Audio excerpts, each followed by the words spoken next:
नमस्कार. ही भाजी आहे कंटोली. ह्या भाजीला कंटोली ही दिसायला अशी असते साधारणतः. हे बघा. आता आपण ही कशी क्लीन करायची, कशी साफ करायची आणि कटिंग करायची हे दाखवते. ह्या भाजीला एक असा इकडून एक कट द्यायचा आणि इकडून एक कट द्यायचा आणि मधून चिरून अशी चिरून घ्यायची. ह्या बिया जरा खूप कडक असतात त्यामुळे आपल्याला बिया काढाव्या लागतील. ह्या अशा बिया काढून घ्यायच्या सुरीच्या मदतीने किंवा आपण असं चमच्याने सुद्धा असं काढून घेऊ शकतो. दाखवते मी, एक मिनिट. हे असं सुरीच्या मदतीने आपण अशा ह्या बिया काढून घ्यायच्या आहेत, क्लीन करून घ्यायचं किंवा तुम्ही असं चमच्याने पण काढू शकता बिया. हे अशा निघतात बिया. ओके. आणि हे असं पूर्ण एकदम क्लीन करून घ्यायचं. एकदम सगळे ह्या बिया जाऊ देत. हे बी जरा कडक असल्यामुळे जरा काढायला त्रास होतो आपल्याला, थोडंसं टाईम लागतो. मेन बिया असे काढून घ्यायच्या आणि असे कट करून घ्यायचेत. आपल्याला उभे काप करून घ्यायचेत.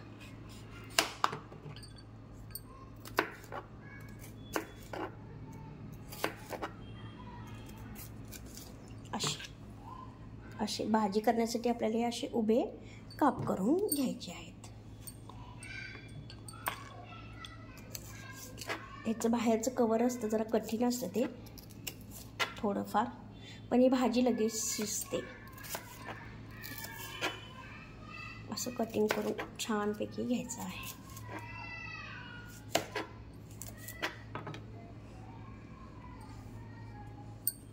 हे बघा. चला तर मग आपण सगळे कंटोली क्लीन करून आणि कट करून घेऊयात. ही कंटोली आपण अशी सगळी क्लीन करून साफ करून घेतलेली सगळी. हे बघा, अशा सगळ्या बिया काढून घेतल्यात सगळ्या. अशा प्रकारे ही होते. चला तर मग आपण आता उभे चिरून काप करून घेऊयात ह्याचे. हे आपण असे कंटोली छोटे छोटे काप करून घेतलेले. चला तर मग रेसिपीकडे जाऊया. त्यासाठी आपल्याला फोडणीसाठी साहित्य लागणार आहे. जिरे, मोहरी, हिंग आहे, हळद आहे, लसणाच्या काही कुड्या कट करून घेतलेल्या आहेत, लाल मिरची, तिखट, मीठ, ओलं खोबरं आहे, दाण्याचं कूट आहे, आपली आवडती कोथिंबीर आहे आणि भरपूर सारा कांदा आहे. चला तर मग रेसिपीकडे जाऊया. चला तर मग आपल्या रेसिपीला सुरुवात करूया. आपण कढईमध्ये तेल तापवले. तेल तापलं की त्याच्यामध्ये मोहरी तडतडली की जिरे टाकूया. जिरे तडतडले की थोडीशी हिंग, थोडासा लसूण चिरलेला बारीक,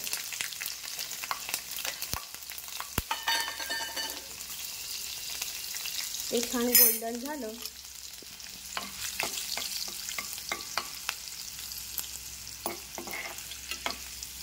तर आपण ह्याच्यामध्ये टाकणार आहोत कांदे. आपण हे 3 ते 4 कांदे घेतलेले आहेत साधारणतः.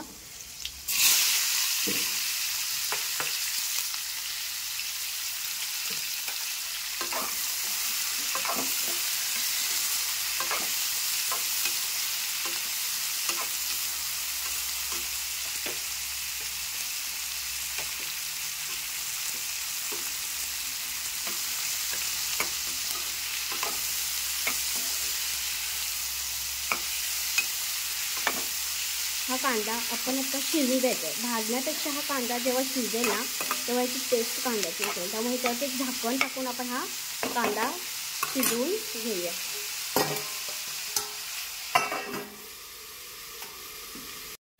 आता आपण हा कांदा चांगला गोल्डन कलर भाजून घेतलेला आहे. आता ह्याच्यात आपण टाकणार आहोत ही कंटोली कट करून घेतलेली आहे. ती कंटोली ह्याच्यात आपण ॲड करूया.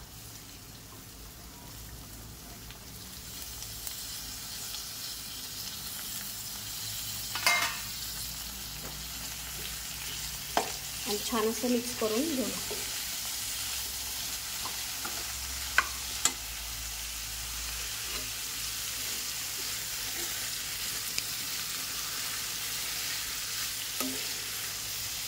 आता ह्याच्यात आपण टाकूया हळद,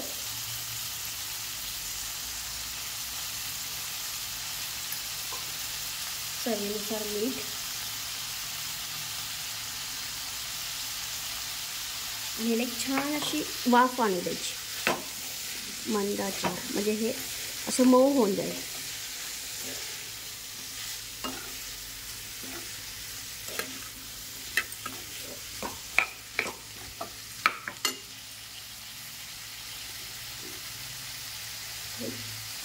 थोडीशी कोथिंबीर पण टाकूया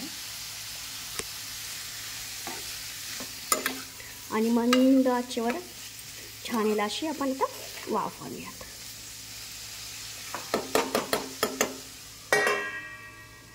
चला तर मग आपली भाजी वाफवली तर आपण पाहून घेऊयात. छान वाफवली भाजी आता आपली. आता आपण ह्याच्यामध्ये टाकूया चवीनुसार लाल तिखट आपल्या,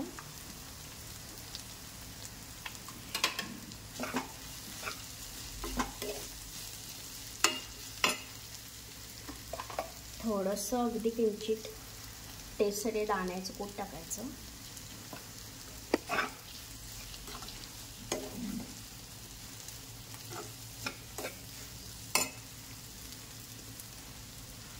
आणि ओलं खोबरं.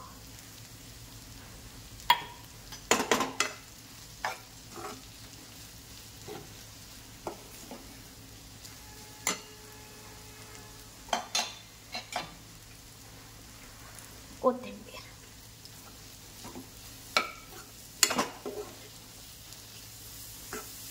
थोडंसं पाणी, अगदी फक्त एक वाफ बसण्यासाठी पाणी टाकायचं. जास्त पाणी टाकायची गरज नाही, कारण ही भाजी लगेच शिजते, पटकन शिजते.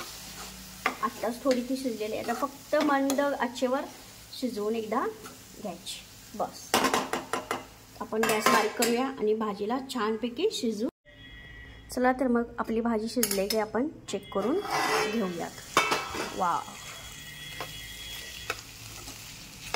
छान शिजलेली आहे आपली भाजी.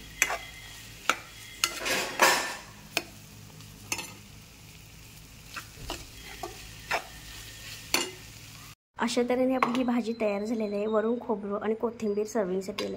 सगळेजण नक्की ट्राय करा. ही भाजी खूप टेस्टी लागते आणि ह्या भाजीचे खूप बेनिफिट्स आहेत. थँक्यू, धन्यवाद.